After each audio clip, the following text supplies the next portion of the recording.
ഒന്നാമത്തെ ഘട്ടം എന്ന് പറയുന്നത് പെൺകുട്ടിയെ തിരഞ്ഞെടുക്കുന്നതുമായി ബന്ധപ്പെട്ടാണ്. പെൺകുട്ടികളെ തിരഞ്ഞെടുക്കുന്നത് എങ്ങനെയാണ്? പിതാവോ മാതാവോ മരണമടഞ്ഞ കുടുംബങ്ങളിൽ നിന്നുള്ള പെൺകുട്ടികൾ, പിതാക്കന്മാർ മദ്യപാനികളോ വിദേശ ജോലിയുള്ളവരോ ആയ കുടുംബങ്ങളിലെ പെൺകുട്ടികളെ ലക്ഷ്യം വെക്കുന്നു എന്നുള്ളതാണ്. നമ്മൾ ഈ പറയുന്ന ഈ മരിച്ചുപോയ ഈ പെൺകുട്ടിക്ക് ഓൾറെഡി ആ പെൺകുട്ടിയുടെ പിതാവ് മരണപ്പെട്ടിരിക്കുന്നു എന്നുള്ളത് കൂടി ഇതിനോടൊക്കെ ചേർത്ത് വെച്ച് വായിക്കേണ്ട ഒരു കാര്യം കൂടിയാണ്.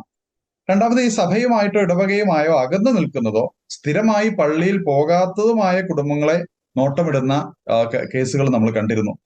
ആൺ സുഹൃത്തുക്കളില്ലാത്തതും സഹോദരന്മാർ ഇല്ലാത്തവരും അല്ലെങ്കിൽ സഹോദരന്മാർ തന്നെ ഇളയ സഹോദരന്മാരുമായിട്ടുള്ള പെൺകുട്ടികളെ അവർ ടാർഗറ്റ് ചെയ്യുന്ന കാര്യങ്ങൾ നമ്മൾ കാണുന്നുണ്ട്.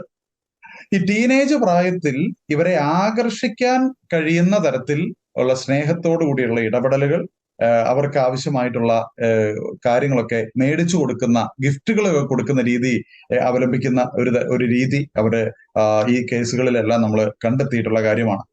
അതേപോലെ തന്നെ ഈ ഒരല്പം ഇൻട്രോവർട്ട് ആയിട്ടുള്ള ആളുകൾ, വലിയൊരു സോഷ്യൽ അല്ലാത്ത ആളുകളെ തന്നെ തിരഞ്ഞു പിടിക്കുകയും അവരോട് സൗഹൃദം പുലർത്തുകയും ഒക്കെ ചെയ്യുന്ന രീതി നമ്മൾ കണ്ടിട്ടുള്ള കാര്യമാണ്.